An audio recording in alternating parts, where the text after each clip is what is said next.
Eu sou o professor Inairo Gomes, Francisco Inairo Gomes. Já conhecemos o conjunto dos eixos estruturais da Assembleia Nacional Constituinte e como se estrutura um Estado ético. Conheçamos agora os princípios fundamentais, as premissas e diretrizes básicas norteadoras da estruturação do governo ético. A demarquia, que é a verdadeira democracia, é o regime de governo que permite, como nenhum outro, a participação efetiva dos cidadãos na definição dos planos, programas e prioridades governamentais. Isso implica em dizer que, em se tratando da estruturação do governo ético, a Assembleia Nacional Constituinte adotará as regras da demarquia, ou seja, da verdadeira democracia, onde os cidadãos participam efetivamente. E quando eu falo cidadãos, gente, eu estou falando de pessoas, eu estou falando de você, de sua família, de sua esposa, de seu filho, de seu pai, sua mãe, seus amigos, todas as pessoas participarem mesmo, darem suas sugestões, fiscalizarem, porque na verdade nós estamos decidindo sobre nosso destino, sobre a nossa vida e sobre o futuro das nossas gerações. Uma recomendação importante: abrir espaço para a participação efetiva de todos, mas cuidando-se, desde o início, da busca da legitimidade da representação política. Por exemplo, se nós vamos organizar a Assembleia Nacional Constituinte, as pessoas que forem participar da representação política deverão se formar em células dentro da Constituinte e cuidando dessas células de que elas sejam equilibradas. Por exemplo, se nessa célula é organizada por um homem, ele vai ter ao seu lado 10 homens e deverá procurar 10 mulheres. E se ele for organizado por uma mulher, que ela procura 10 homens e 10 mulheres, de tal forma que as células de 21 pessoas sejam sempre bem distribuídas. Isso não é obrigatório, mas é uma sugestão inicial para que desde o começo nós já façamos esse equilíbrio da legitimidade da representação política, para que homens e mulheres tenham a mesma participação e para corrigir os problemas que hoje a política tem aí. As mulheres sem a mesma participação na representação política do Estado. O governo ético é o que governa para servir a todos. Sua constante preocupação é a busca da excelência na gestão pública, cuja característica inconfundível é a participação efetiva dos cidadãos, que são as pessoas, que somos nós, né? Na elaboração dos planos, programas e prioridades governamentais. Isso é, gente, demarquia. Isso é verdadeira democracia enquanto regime de governo. A estruturação do governo ético parte da premissa de que um regime de governo como a demarquia, para convir à nação, há que ser flexível durante a elaboração dos programas de governo e rígido na sua execução. Isto é, flexível ao acolher os anseios sociais, ou seja, aquilo que nós queremos deve ser flexível para recolher, para receber, né? E rígido ao impor ao governo a obrigação de atendê-los. Não tem essa história de, não, nós vamos fazer tudo agora e depois que o governo é eleito, o governo vai fazer de acordo com a vontade dele, como está acontecendo agora, né? Como está acontecendo agora, os governos exercendo tirania. Não é assim. É flexível ao acolher os anseios sociais e rígido ao impor ao governo a obrigação de atendê-los. Isto equivale a dizer que uma Constituição ética deve conter como pressuposto sempre a imposição da compatibilidade dos programas de governo com a estruturação macro e departamental do Estado ético e estas, por sua vez, como condicionantes da estrutura funcional dos partidos e dos governos éticos. Exemplo: já vimos que a estrutura organizacional macro e departamental do Estado é a seguinte. Vejamos bem, aqui está a estrutura organizacional macro e departamental do Estado. Então nós vamos ver exatamente como é que isso funciona. Você tem aí o órgão deliberativo, poder constituinte, o órgão executivo, poder constituído. Dentro deles, os departamentos, a estrutura departamental de primeira instância, segunda instância, terceira instância do poder constituinte e primeira, segunda, terceira e quarta instância do poder constituído. Já vimos também que o programa de governo será construído inicialmente a partir dos 21 eixos a seguir: a coordenação, presidência, finanças, vice-presidência, planejamento, economia, cultura, política, desenvolvimento social, desenvolvimento moral, educação, saúde, meio ambiente, recursos hídricos, são as águas, né? Energias, comunicações, transportes, justiça, segurança, direitos do consumidor, relações e comércio exteriores, administração de pessoal e patrimônio e assessoria jurídica. Com isso, poderemos elaborar as seguintes premissas: definir e distribuir as atribuições do Estado e do governo por especialidades, de modo a permitir as suas realizações concomitantes e sincronizadas em todos os órgãos da estrutura organizacional departamental do Estado, que deverá ser dividida em 4 instâncias, ficando desde já previstas e estabelecidas para cada uma delas. Para o Poder Constituinte, um órgão de direção, que é a presidência, e 20 órgãos de deliberação, seriam as senadorias, né? E 3 órgãos de representação das senadorias, essas representativas de cada um dos órgãos da instância imediatamente inferior. Nos treinamentos isso vai ser explicado muito bem. Para o Poder Constituído, um órgão de direção, a presidência, e 20 órgãos de execução, uma vice-presidência e 19 ministérios. Para que o conjunto de especialidades do governo seja único em todos os órgãos e instâncias do Estado, estes seguirão o padrão adotado pela presidência do Poder Constituído Nacional, o que hoje conhecemos como governo federal. E também a estrutura organizacional do Estado e os eixos do programa de governo aprovados pela Assembleia Nacional Constituinte. Estou dizendo, gente, que da forma que vai ser feita a estrutura do governo federal, será a mesma estrutura dos governos estaduais, municipais, comunitários. Seguem o mesmo padrão, né? Diferente do que é hoje. Hoje você tem um ministério, tem 39 ministérios aqui em Brasília, mas chega no município só tem 4 ou 5 secretarias, né? 6 ou 7 secretarias, é diferente, não é assim. Se aqui, no sistema do mérito, dentro da Assembleia Constituinte, nós vamos ter 19 ministérios, lá no Estado, lá nos municípios e lá na comunidade, teremos, portanto, 19 secretarias, cada uma correspondendo à do governo federal. Para melhor entendermos como isso seria na prática, inicialmente façamos a distribuição macro das especialidades dentro dos órgãos deliberativo e executivo, que são os poderes constituinte e constituído. Assim, obteremos um modelo que será o padrão nacional. Vejamos como isso será. Essa é a estrutura organizacional macro e departamental do Estado e a estrutura funcional do governo. Então você tem ali o poder constituinte, a parte verde, superior, e o poder constituído, a parte rosa, na parte inferior. Sempre a estruturação é essa, poder constituinte e poder constituído.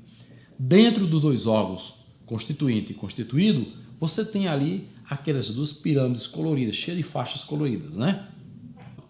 Observemos que dentro das pirâmides verde, na parte superior, que é o poder constituinte, e cor-de-rosa, o poder constituído, que é o órgão executivo, na parte inferior, dentro dela existem 21 especialidades, numerados de 1 até 21. Essas especialidades são exatamente aquelas especialidades que nós falamos: presidência, vice-presidência, cultura, educação, saúde, previdência, assim por diante. E, na verdade, essas especialidades elas deverão estar enfeixadas dentro da estrutura organizacional macro, sendo que uma é departamental e a outra, essa colorida, é a estrutura funcional, ou seja, são as funções do Estado, né? As atribuições do governo dentro da estrutura do Estado. A partir da obtenção do padrão nacional, poderemos fazer a distribuição por toda a estrutura organizacional departamental do Estado. Exemplo: você tem aí a estrutura funcional do governo exatamente dentro da estrutura organizacional do Estado. Ali você tem a estrutura macro, a estrutura departamental E dentro da estrutura departamental você está vendo os feixes coloridos exatamente das especialidades, que é ali a estrutura funcional do governo dentro da estrutura departamental do Estado e, por sua vez, dentro da estrutura macro do Estado. Portanto, está montado aí a visão da estrutura da Assembleia Nacional Constituinte, como ela vai funcionar. Esta é a estrutura organizacional macro, departamental e funcional adotada pela Assembleia Nacional Constituinte, como nós trabalharemos na organização de todo o Estado brasileiro. A própria Assembleia Nacional Constituinte, ao longo do trabalho, é que vai decidir as reformas, a estruturação ideal para a aprovação final com a promulgação da Constituição Federal. Por fim, para o efetivo controle da gestão pública pela nação, resta tornar obrigatório, primeiro, o cumprimento dos programas de governo defendidos pelos partidos políticos. 2. As suas compatibilidades com as estruturas organizacionais departamental e funcional do Estado e do governo. Exemplo, você tem ali órgãos e poderes do partido e do Estado éticos. Se na direita nós temos o órgão constituinte deliberativo e o órgão executivo gestor, que é a estrutura organizacional macro do Estado ético, do lado esquerdo nós temos a estrutura macro do partido ético. Então, os partidos políticos deverão se estruturar com a mesma estrutura do Estado, uma vez que eles são candidatos para preparar pessoas para ocupar a estrutura organizacional do Estado. E não só as suas estruturas organizacionais, mas eles também têm que ter compatibilidade com seus programas com essas estruturas. Então, dentro de um programa de governo, o partido político ele pode propor uma mudança na estrutura organizacional do Estado, mas aí essa proposta terá que ser submetida à apreciação da Assembleia Nacional Constituinte, porque será ela que vai decidir e aprovar a estrutura organizacional do Estado e do governo. Portanto, os partidos políticos também desde o início já deverão ter suas estruturas, doravante, organizadas e preparadas de forma compatível com as estruturas organizacional macro e departamental e funcional dos estados, certo? Em todos os seus níveis, em todas as suas instâncias. Nós vemos agora a estrutura organizacional do partido e do Estado, mas já distribuído, né? Já distribuído por instâncias, né? Então você tem lá a estrutura do partido na esquerda e a estrutura do Estado na direita. Elas terão que haver compatibilidade entre as estruturas organizacionais, departamentais e funcionais. Ou seja, da forma como está estruturado o Estado, deverão se estruturar os partidos políticos. Porque os partidos políticos, gente, eles deverão ser empresas privadas que vão se organizar para preparar pessoas para o exercício da cidadania, conscientizar as pessoas para o exercício da cidadania e preparar cidadãos políticos por vocação e não por profissão para ocuparem os cargos na estrutura organizacional do Estado. Por essa razão, a necessidade de compatibilidade entre as estruturas organizacionais departamentais e funcionais dos partidos e do Estado. Eixo D. Estruturação do governo. Atribuições e desafios. O eixo D será o responsável pela estruturação do governo ético e se dividirá em 4 eixos, a saber, os eixos D1, D2, D3 e D4, os quais se dedicarão, respectivamente, à estruturação das primeira, segunda, terceira e quarta instâncias governamentais. O eixo D1 será o responsável pela sua própria estruturação na primeira instância nacional e pela coordenação e supervisão nacional das atividades do eixo D2, na segunda instância regional, lógico, né? Para tanto, poderá contar com até 15 superintendências regionais. O eixo D1 cuidará da elaboração da estrutura organizacional funcional da primeira instância nacional do governo, a qual servirá de padrão para todas as demais instâncias. Essa estrutura deverá ser flexível para permitir a sua compatibilidade com a estrutura organizacional do Estado e o programa de governo. O eixo D2 será o responsável pela sua própria estruturação na segunda instância regional.